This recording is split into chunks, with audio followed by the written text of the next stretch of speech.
In this session, I'm going to talk about how we can use Unbound Core to solve multiple use cases related to data security. When I talk about data security, I really mean in the very broad sense of the term. So it can be privacy, encryption of PII, or database encryption, storage encryption, VM encryption. It can also be signing, documented signing for integrity, code signing even. It can relate to PKI. Everything that relates really to the infrastructure around data security inside an enterprise. Before we start, I want to recap a few of the core benefits of Unbound Core. So, as we mentioned in the previous session, Unbound Core gives unified key management. So one place to manage all of your keys, whatever key store that they're in. It also creates a mesh of crypto devices so that everything works harmoniously together. You make a change to one device and that is propagated across the entire system. It provides a virtualization of cryptographic services through our virtual HSM with all of the benefits that virtualization has. Given that virtualization, you can now provide on-demand services inside the enterprise to business units or for rolling out new applications. High availability, just as one example, is really simple. It's a matter of simply replicating virtual machines and you get high availability. And finally, it gives you both agility and speed because it's software.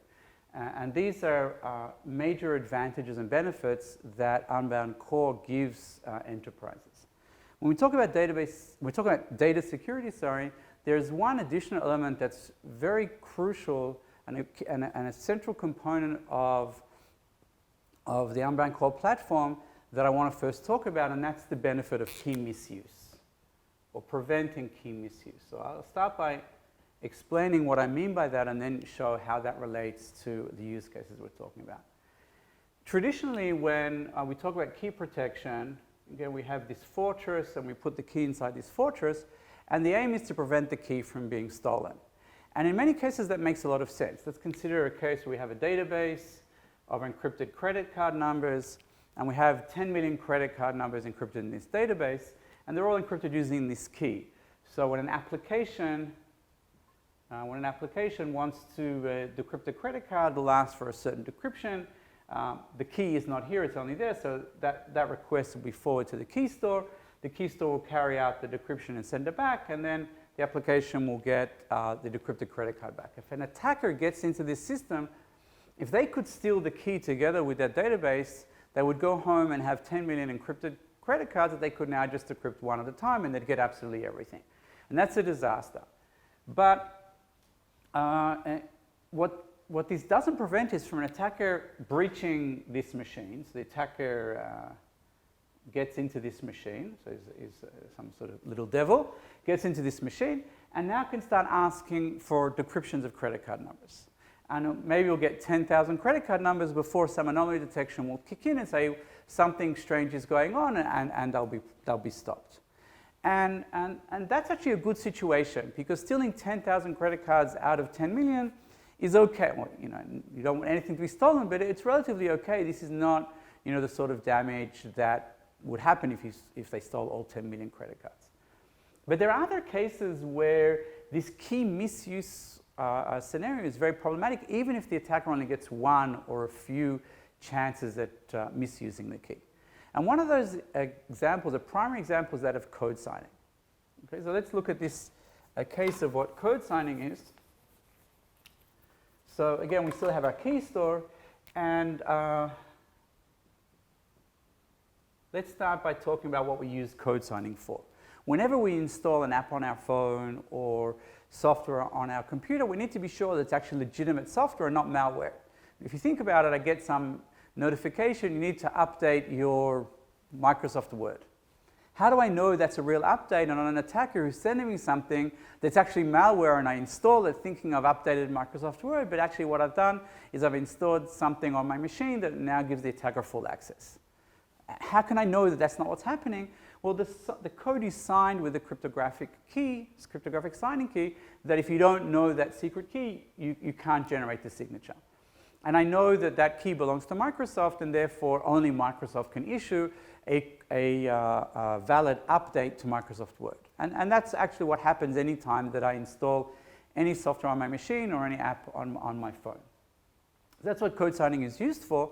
Now, again, what we have is for example, what we call a build machine, which is what the developers use in order to build or finalize the code that becomes the app or the software that's being sent out.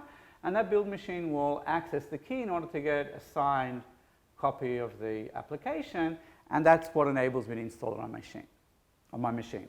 Let's think now what happens if an attacker gets to this machine. Okay, so again we have our attacker, and the attacker now asks just to get one signed, to sign this malicious software that they built. The attacker doesn't need to steal the key. All they need to do is to get one signature on malware, and now they can distribute that around the world, and that will be accepted as legitimate by all computers who are using that software. And this is not a theoretical attack. It's happened recently multiple times.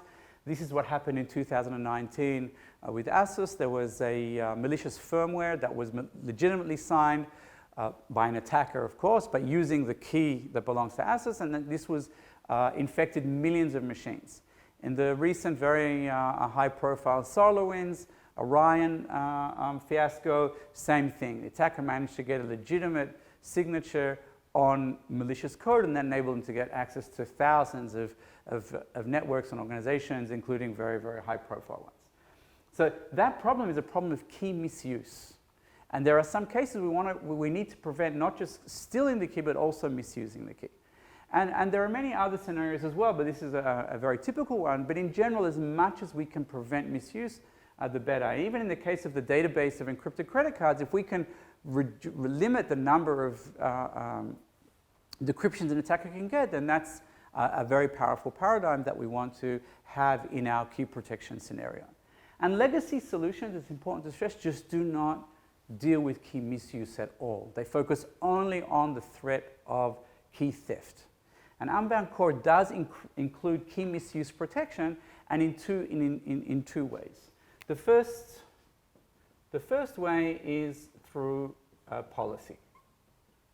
Okay, so what does policy mean? Policy means that I can define that certain operations are only allowed under certain circumstances. So on the weekend, you can't sign on code because it doesn't make any sense. Or you can only do that if there's some additional special authorization. Or I can say that at nighttime, there should be a limit on the rate of decryptions happening for credit card numbers because it would be very strange for anything else to happen. So I'm going to slow down the rate to prevent the attacker from doing too much. Or when an application is accessing this key, where is that application coming from? Is that where they usually are, or have they moved somewhere else? And I can even integrate in a dynamic way external devices that bring information about information that's important information about what I'm doing in order to verify and build a strong policy that mitigates key misuse. It's important that you can never fully prevent anything. It's all a matter of mitigation and just making it much, much harder. And that's very crucial in security. So that's the first thing, which is policy. The second way that Unbound can prevent or mitigate key misuse is via what we call Quorum authorization. And with Quorum authorization, we can define certain operations that it's not enough to get to a machine that can carry the operation. You need actually to have a quorum of machines or entities approve the operation. And I'll try to explain why this is so important by looking at a classic way that these types of systems work. So we have the key store, and next to the key store we have some machine, let's just call it M, that can access the key store, and then we maybe have different applications, application 1 and application 2, and maybe they'll either directly access the key store or maybe they'll go via M. It really just depends how it's set up. Now, what this means is that I can't steal the key, but if I can get to any machine that's allowed to access and ask for operations, I can carry out fraudulent operations. So if I get to this machine, or if I get to this machine as an attacker, then I can request operations based on the key. And even if I had some sort of policy, for example, set up here to prevent misuse, I wanted to check certain things, I can just bypass that by going here. We want to prevent the attacker from being able to bypass a lot of the access control and policies that prevent misuse. And the way we do that is this thing we call cryptographically enforced quorum authorization. And the idea is that instead of allowing a machine to directly carry out an operation, we can define a key operation to require, for example, 3 out of some set of 5 parties here, and 3 of them need to approve the operation. And they actually hold cryptographic key material, meaning that you can't bypass it. Without those 3 accepting and authorizing the operation, you aren't able to actually carry it out. And in some cases, these can be automatic machines, for example, verifying policies. In others, they can actually be even human beings. So if we want to really protect code signing, which is, as we said, it's very, very dangerous even to get one key misuse, we could say that 3 out of 5 of the management team, of the R&D management team, have to approve the operation because they're the only ones who know that it should be taking place. Or it could be 3 out of 5 of that team and 1 out of 2 of the legal team. And the attacker would then have to breach many places because they'd have to breach an entire quorum in order to carry out the operation. And this is no longer something fully automatic. Code being pushed out, for example, to customers is not something that you're not signing on that code every day. So you could actually require and mandate human approval and intervention. We'll see this in the digital asset scenario in a different session, but this concept is not relevant only for code signing, but you can think about business transactions, signing on business transactions. In the physical world, we've built maker-checker workflows where someone has to, when you do a bank transfer in many business scenarios, there's one person sets up the transfer and somebody else approves it. The same person setting up the transfer is not allowed to approve it. We would like to be able to enforce such policies and such workflows in a cryptographic manner, and Unbound Core enables you to do that with the key misuse engine. Okay, so since we started talking about code signing, I want to elaborate a little bit more about the way code signing looks today. So the way code signing looks today in many organizations is a complete mess. We have different development teams, and they're all over the place, and each development team does whatever they want to do. Why is that? Because maybe lack of forethought, or I'm not sure, but each development team takes care of its own keys and takes care of its own code signing. There's no central visibility whatsoever. With Unbound Core, we can set up a code signing system, so there can be, at the core of that could be a virtual HSM, or it could be physical HSM, or whatever you want to be at the core. As we said, Unbound Core works with all types of key stores, and that something is centrally managed and is integrated into all the development tools that are used today.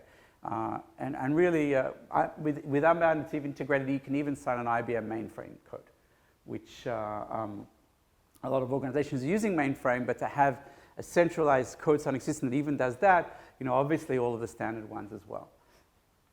And what that means is that now all of these development groups will still be able to sign on their code, of course, but they'll be using the unified key management with full visibility via auditing and so on and so forth. So that's one example of a use case for Unbound Core for data security. I want to talk about a different one now, which relates to cloud. Okay?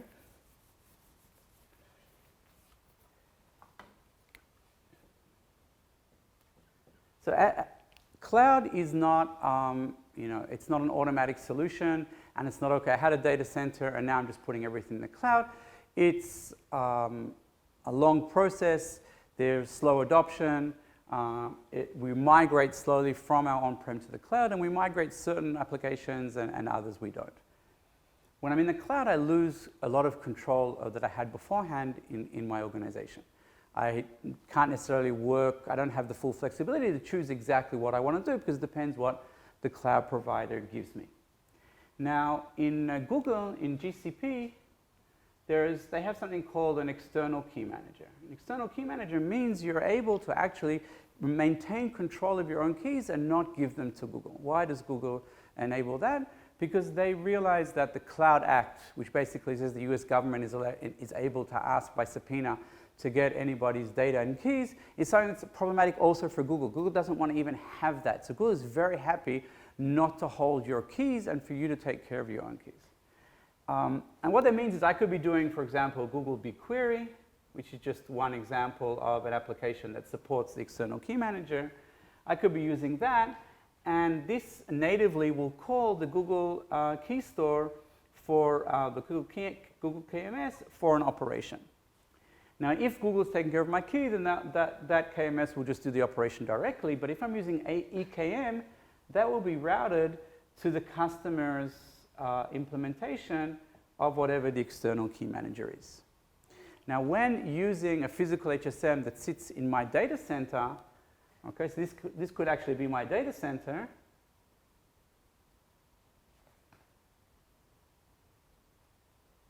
Then that's going to be a very, very long trip. Why? Because my data center isn't necessarily close to GCP, and furthermore, it has to go through my firewall, etc. in my organization. This can take 100 to 150 milliseconds to do the operation. And that's very, very slow when we need to do many of these operations.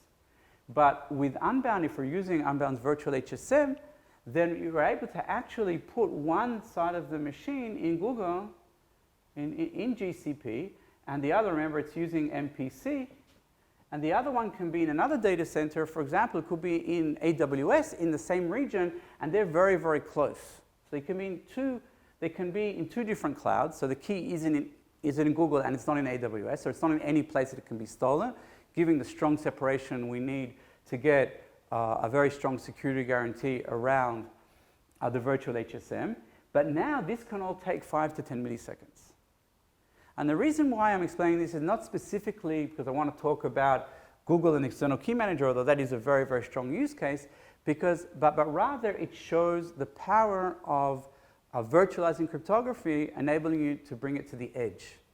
Because we talk a lot about edge computing today and the ability to have services be right next to the application so that we don't have to do long trips to compute queries or do whatever we want to do. As soon as we virtualize cryptography, you can actually take that to the edge. So applications can have virtual machines or containers running with them that they can use for their cryptographic operations. And that connects again to these on-demand services. So cryptography, the cryptographic infrastructure is no longer an old, static, rigid infrastructure that sits in a specific place and slows everything down. We can push it out to the edge, push it out to where applications are in every data center, wherever they are, and get very, very quick responses for whatever we want to do. Okay, so that relates to all of the different use cases that we can think of.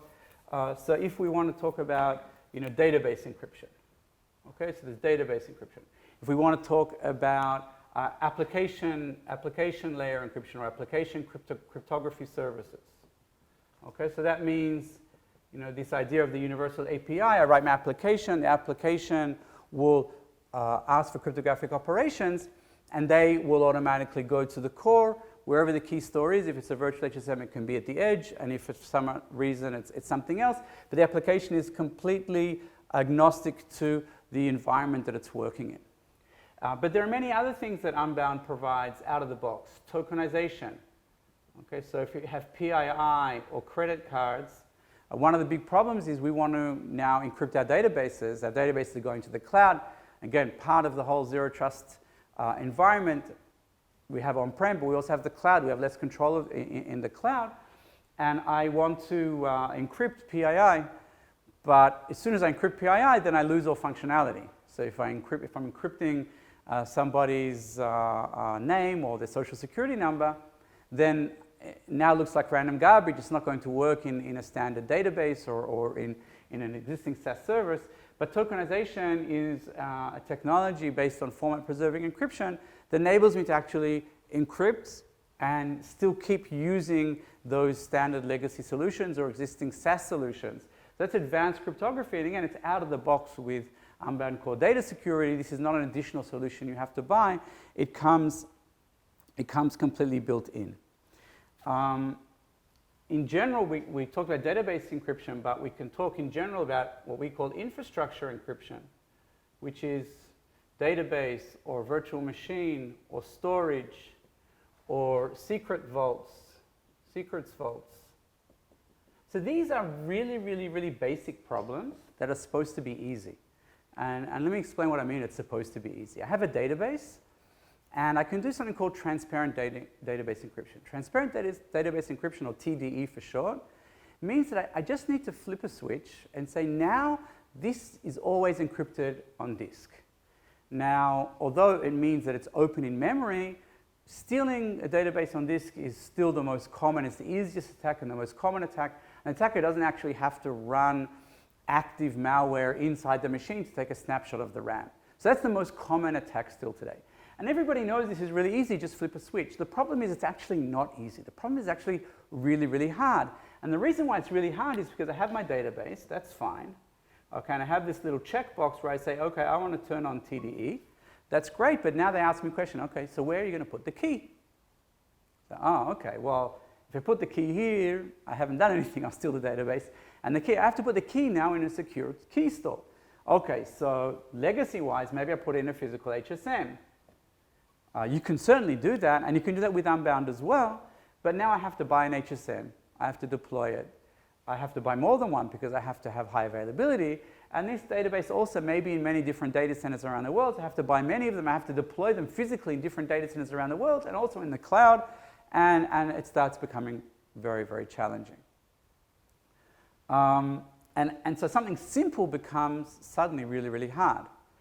And it's the same thing with encrypting virtual machines. There's no reason why you should not, virtual machines, an organization's virtual machines hold a lot of the secrets. There's no reason why we shouldn't be encrypting them. And VMware comes with an exact checkbox like that, which says just let's encrypt the virtual machines. It's easy. We've made encryption easy, the basic infrastructure encryption. It doesn't mean we've solved all of our problems, but these are where most of the attacks are happening. We've made it very easy. But then, again, we get asked the question, great, where are you putting that key that encrypts the virtual machine? And now, once again, it becomes difficult because my virtual machines are all over the world in different data centers and different environments. Likewise, storage and secrets vaults. I'm using HashiCorp or CyberArk to manage API keys and secrets, but how am I protecting those? Again, there's an integration. It's easy, but it's actually very complicated. With Unbound Core, you can connect all of those components in a unified way, in a very easy way, all in software. Of course, you can use hardware where an organization that feels more comfortable in some scenarios using hardware can always continue doing that. But with virtual HSM, it's very, very easy, and you don't have to wait to procure hardware and deploy hardware. And of course, in today's world, we're worried about work from home and remote administration and so on and so forth. So one other way of looking at this is encryption that was made easy by the application, whether it be the database or VMware and so on and so forth, became very complicated because of how we need to protect and manage the keys. And Unbound is bringing it back to once again being easy. Okay, so if it's all in software, at least the core platform layer is software. You connect to that. You don't have to worry about anything else. And things once again become easy, and that's the way it should be. Okay, this overcomplication results in a situation that people are actually not doing the most basic best practices, which is to encrypt their infrastructure. All of these things, whatever you want to do with the Unbound Core data security use cases, they all come with all of the values that we talked about beforehand. So we can talk about policies. Okay? These policies are key rotation. Okay? They can be the algorithms or key lengths. They can be about an access control list, which clients and which applications have access. And they can also be these misuse policies that are new to Unbound and not dealt with in previous solutions. And all of these can be incorporated into whatever you are doing as an organization for all of your data security problems. And the support, when we look at the application crypto services layer, which is really the most basic cryptography, when you're writing code, and almost all enterprises are running code somewhere and they need to consume cryptographic services, then you start asking, well, what library am I going to use? And Unbound supports all of the standard libraries. So if it's PKCS11, but also if it's CNG or KMIP, or OpenSSL, or Java Crypto. And also Unbound has, we have our own REST API, which is very, very easy to use. It abstracts out all of the cryptographic problems of what algorithm to use and what key. Just tell it to encrypt or to sign or to decrypt. So it's very, very easy to use, and it also provides what we call agility. Agility means that when or if there are flaws that are discovered in existing standards, or things need to be updated, or key lengths need to be made longer, or in the advent of potential quantum computer being built, then you actually don't have to change anything because the REST API stays the same, and Unbound does that change under the hood, and you don't need to change anything whatsoever. So it provides crypto agility, speed of deployment with all of these things. You don't have to wait months now to roll out a new application that business units are interested in rolling out, and all of this will sit on top of that core platform with all the benefits that we mentioned right now.